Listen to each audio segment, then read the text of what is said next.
Are you frustrated that you cannot join your peers and friends when playing volleyball because you don't know how? Or are you sad to get a low score in your practical exam because you can't execute it properly? Worry no more, cause I'm here to help ya, and this video will help you.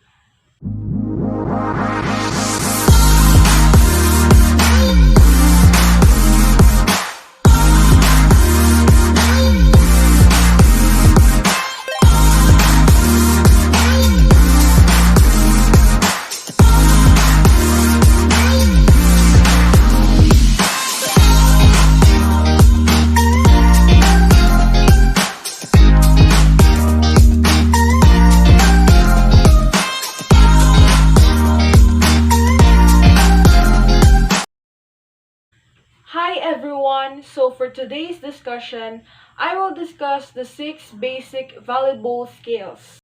Before doing the actual sport, you must first execute the warm-up. The warm-up prepares your body for an excessive physical exertion of any type of sport.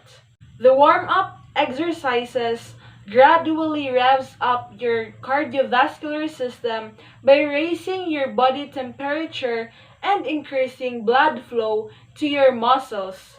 Warming up may also help reduce muscle soreness and lessen your risk of injury. How long should a warm-up be? Okay, try to spend at least 5 to 10 minutes.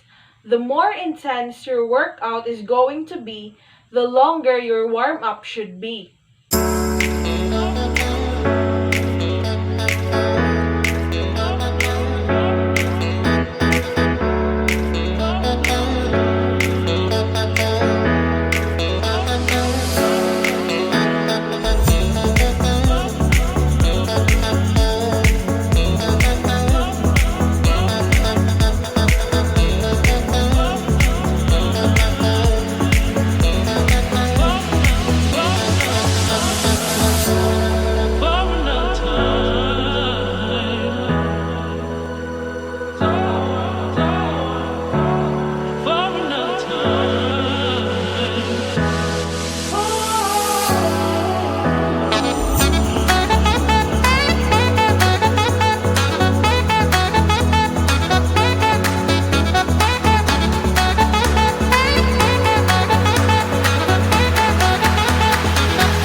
There are 6 basic volleyball skills, which are the serve, pass, set, spike, block, and dig.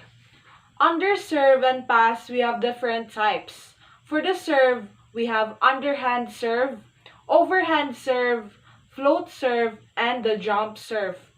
As for the pass, we have 2 types, namely forearm pass and overhead passing.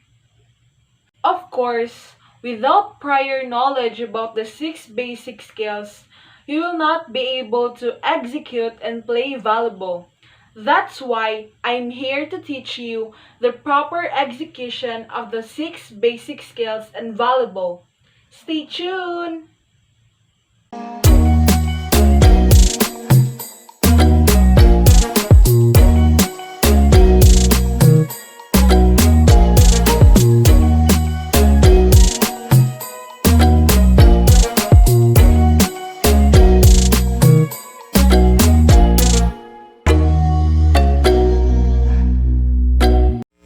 The first contact that starts every rally is called a serve. Usually, a server uses one open hand to swing overhead and send the ball over the net from behind the end line. Practicing good underhand serving posture prepares you to be a consistent underhand server and can also prepare you for overhand serving. Here are some serving posture tips to keep in mind. Feet should be slightly staggered with the foot opposite your hitting arm out in front.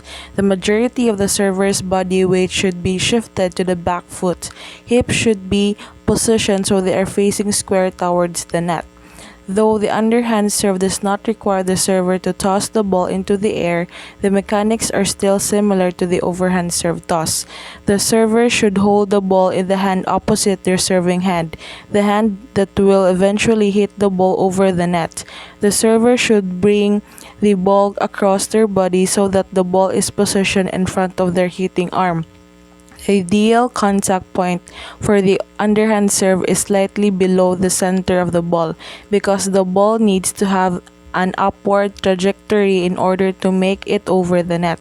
Other things to keep in mind: the server should aim to hit the ball on the bottom half of the ball, slightly below the center of the ball. The point of contact determines the direction and trajectory of the served ball.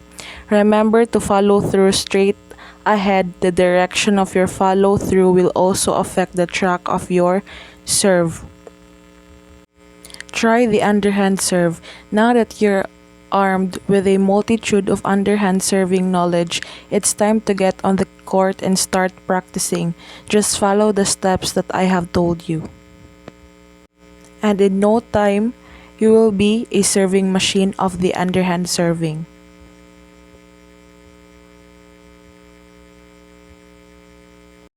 Next is the overhead serve. The idea believed that the overhead serve requires a significant amount of upper body strength as a myth. The majority of a server's power is actually generated through a legs, as a server's body weight is transferred from their back foot to their front foot. Because a server's power is determined by the ability to transfer their weight correctly, it is important to make sure your starting position is correct. Here are some things to keep in mind, and notice that the overhead serving stance is not all that different from an underhanded serve position. Feet should be about shoulder width apart and slightly staggered, the foot opposite your hitting arm position in front. The majority of the server's body weight should be shifted to the server's back foot. Hips should be positioned so they are facing square towards the net. The toss is one of the most crucial but often overlooked elements of a successful overhand serve.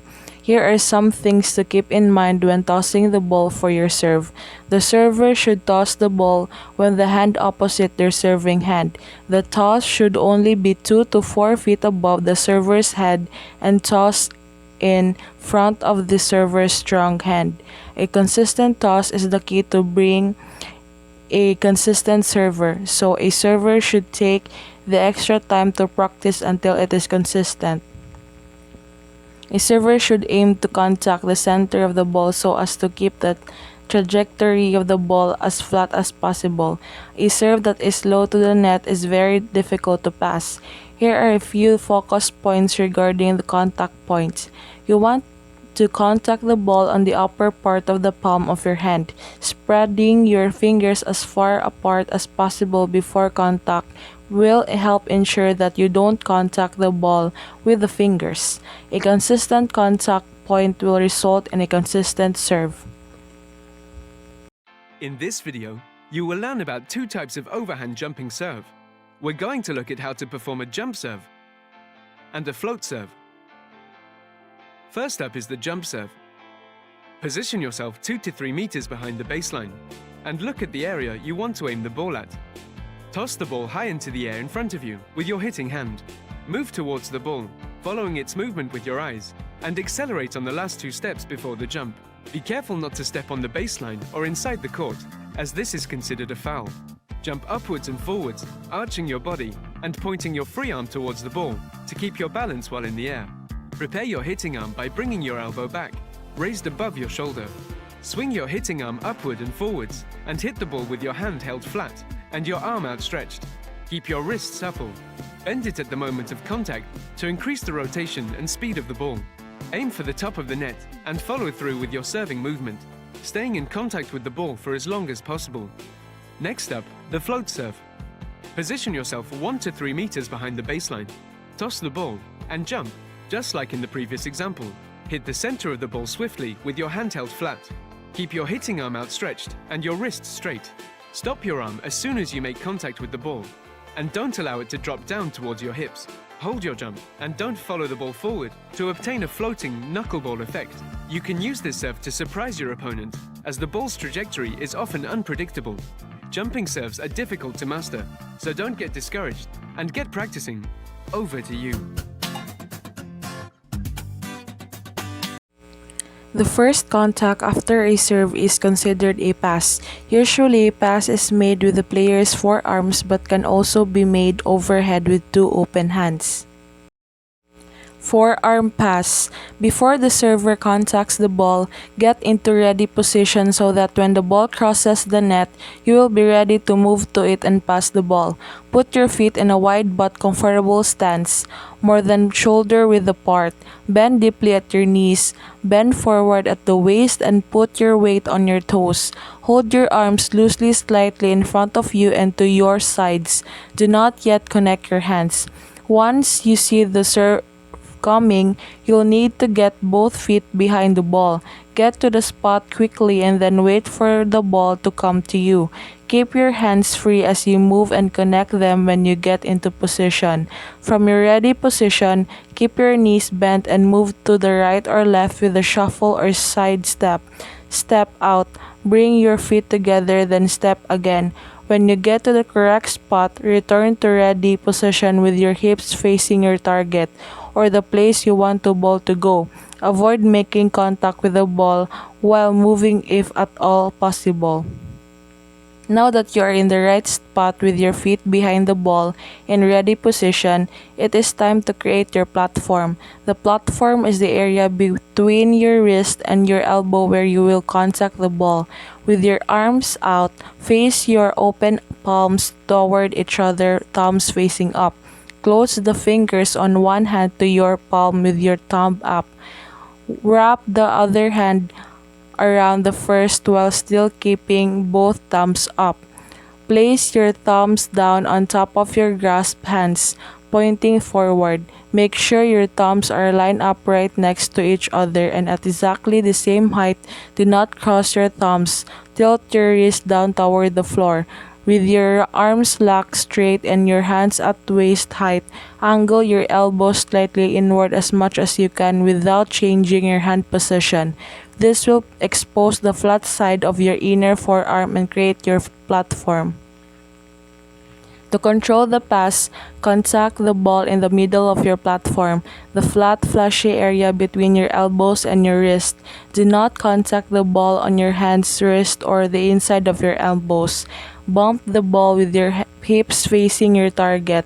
You may need to push it a little to get it where it needs to go.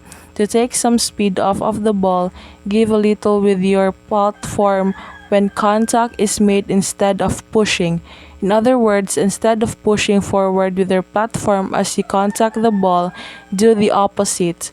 Let your arms sink back a little when the ball contacts your forearms. This will take some of the heat off of it and allow you to keep it on your side of the nets. In this video, you'll learn how to make an overhand pass. It allows you to set the ball at the net so that your attacking teammate can spike it effectively. To set a good overhand pass, bear these 3 points in mind. Position yourself, ready yourself, and hit the ball. Firstly, position yourself. When the ball arrives, observe its trajectory closely and sprint to where it will land to catch it before it touches the floor. Position yourself below the ball's path so that it lands directly in front of you. Before you make contact, turn your feet, hips, and shoulders in the direction you want the ball to travel. Secondly, ready yourself. Bring your foot closest to the net forward slightly. Bend your knees a little, keeping your back straight. Bend your elbows to 90 degrees and raise them to just above shoulder level. Position your hands in front of your forehead. Hold your hands open, around 15 centimeters apart, fingers relaxed and slightly bent. Your wrists should be bent. Turn your palms to face forwards until the tips of your 2 thumbs are facing each other. Form a triangle with your thumbs and forefingers, through which you should be able to see the ball. Thirdly, hitting the ball. Just before receiving the ball, bend your knees and lean forward slightly. When the ball arrives just above your eyes, push off with your legs to stand up as tall as possible. Use your index and middle fingers and the upper part of your thumbs. Careful, don't use the very tips of your fingers, nor the palms of your hands. At the moment you touch the ball, rotate your wrists and palms inside to outside. Then push strongly with your fingers and straighten your arms up in front of you. Once you have learned this technique, practice it with some drills. Over to you. Typically, the third contact with the player uses one open hand and swings at the ball to send it over the net is called a spike. The whole hand is loosely cupped in the shape of the ball and the entire hand, palm and fingers, should contact the ball. If you are right-handed, your approach should be left foot, right foot, left foot jump, and vice versa if you are left-handed. The purpose of the first step is to pick up speed and cover distance. The second step, the last 2 steps are much quicker and should place your feet at somewhat of a 45-degree angle from the net. The second step is also to build up speed and cover distance. Depending on where the ball is, you should adjust the distance of this step. Along with the third step, swing your arms behind you so that you can raise them with the last step to gain momentum and extra inches. The final step requires you to keep your feet shoulder width apart for balance and preparation for your jump. After your final step, you should be slightly perpendicular to the net with your hitting shoulder away from the net. As you jump as high as you can vertically, you need to lift up both arms and swing down the arm you are not hitting with for momentum. The hitting arm will then follow as you pull your elbow back and bend it approximately 90 degrees. Then curve it up and swing at the ball, keeping your hand open in order to have maximum contact. Make sure you are hitting the ball at your highest reach. Swing hard at the ball and snap your wrist in order to keep the ball in the court. Always follow through with your arm to finish off your hit. The second contact after a pass or dig is considered a set. Usually, a set is made with 2 hands overhead. A bump set is made with the player's forearms. A player can also set the ball over the net on the first, second, or third contact with the same motion. The key is to keep the ball on your fingertips and not ever touch it with your palms or you will be called for a lift.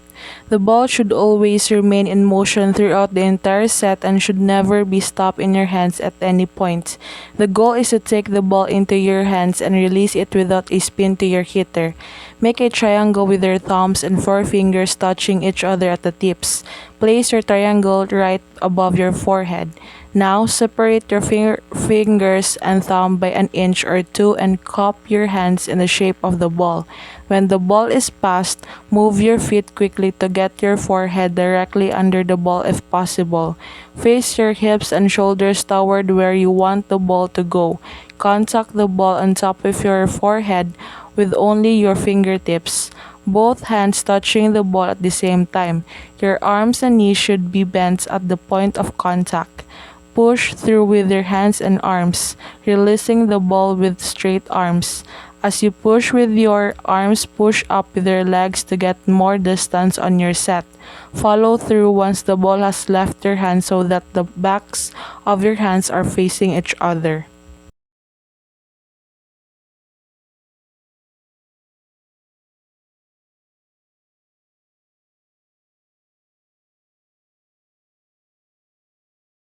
This move or contact is made by a player at the net to prevent the ball from coming over when an opposing player is sending the ball over the net.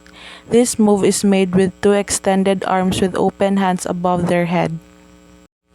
Each blocker needs to stay close to the net and keep their hands at shoulder level with their palms facing the net. Once the ball is set to a hitter, the blocker needs to follow the hitter and keep their eyes on them. Wait for the opponent to jump first and jump immediately after the attacker jumps. While up in the air, reach and stretch your hands over the net.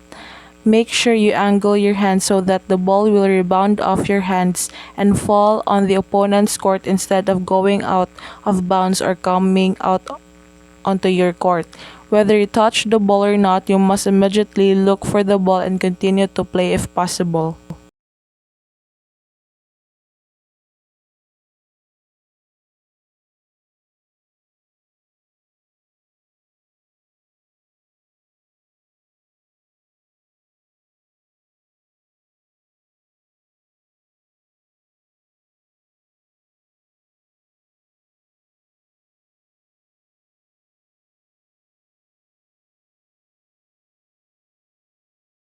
The first contact made after an attacker from the other team sends the ball over to the defensive team is said to be a dig. Digs can be made with the forearms, open or closed hands, or any other part of the body. It is important to keep your knees bent and remain in a low stance for your ready position. You should be lower than you are to receive serve. Keep your weight balanced on your toes so you can spring forward or to the side to get the ball. Bend at the waist to put your shoulders over your knees and keep your arms out to the side just wider than your knees. Get into position according to defense your team is playing. You are responsible for getting the ball up in your section of the court. Watch the ball and be ready for anything, a setter dump, a tip, a hard driven ball, or to chase down a hit that goes high off your blocker's hands. Once the ball has been set, watch the hitter to glean any clues about where the ball might be hit. Get in front of the hitter's shoulder. If the block is solid, you may want to move up for the tip. If it is not, stay back, get into the hole, and get ready for the hard driven ball.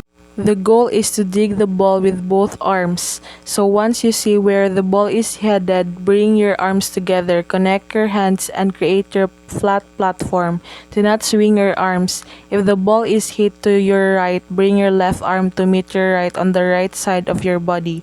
Do not connect your hands in the center of your body and swing your arms out to the ball. This helps you to control the hard-driven ball. If the ball comes off the block hard and high, you may need to reach up over your head to get it. You can strike the ball with the heel of your palm, making sure it goes up and toward the net.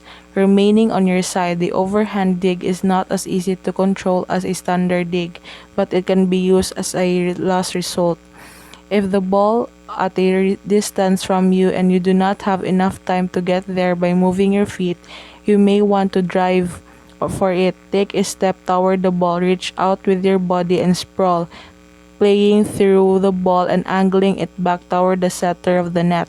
Practice diving without the ball so you can learn how to avoid landing hard on your hip, knees, or elbows. Always dive out, not down, so you can slide, not thump when you hit the floor. If done right, diving should not hurt.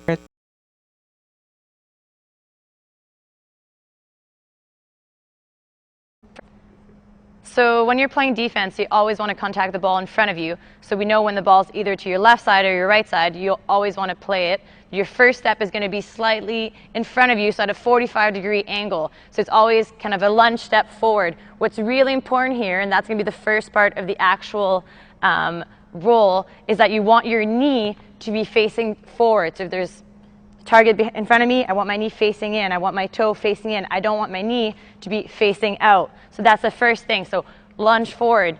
Then as you're kneeling down, you're going to make sure that your knee goes inside, because the really important part is that you're going to be falling on your hip. Not actually on your hip, but more on your thigh. So you're not falling on your knees at all, you're falling on your thigh. So it's going to be the big lunge, knee forward, and you're going to fall on your thigh. Once you fall on your thigh, your arms are going to come and protect you. So you want Superman arms. When you're playing defense, you want to be able to reach the ball as far as possible. So as you take that first step, you're going to bring that knee in. You want to fall on your thigh, and you're going to extend your arms as far as you can. So if I'm diving to my right arm is going to be the arm that protects me. It's going to be basically glued to my ear, and it's going to be my Superman arm. Then once I'm diving, so then I'm going to be sliding on my thigh, that's when the roll will be coming in. Yeah, so once you're out of your roll, you want those toes flex so that you're right back up on your feet, ready to move, hands in front of you. And you're going to be facing the inside of the court, which is what you want. So you're not going to have your back towards the court, your body's going to be facing in. And you should be technically facing that same hitter that just dug at you. Also, important note, you're actually digging the ball before you go into your roll. So the roll comes afterwards. So you don't roll first, you roll after. You'll notice that once you're starting to do this the first time around, it will hurt if you start really high up. You want to be low to the floor. The floor is your best friend. I love rolling. It makes digging a lot of fun, and you're going to notice that you'll be able to cover a lot more court. And it's really, the really important part is that first step, that first lunge. You always want it in front of you, and it's the same technique as if you're digging a ball that's directly in front of you at a 90-degree angle. It's the same thing. You're going to be taking that lunge directly in front of you, and then you're going to be going to that roll on the side. So to play any tips, same technique. The activities required when playing the 6 basic skills in volleyball strengthen the upper body, arms, shoulders, thighs, abdominals, and lower legs. Basically, all parts of our body. In addition, volleyball improves hand-eye coordination, reflexes, and balance. Last but not least, volleyball teaches teamwork and communication and is a great social activity. It is essential or important to know the basic skills in volleyball in order to win the game. Although volleyball is quite hard to play, but with proper training, playing volleyball will be a piece of cake. Trust me. I hope you learned something from this video. Thank you and God bless. Peace.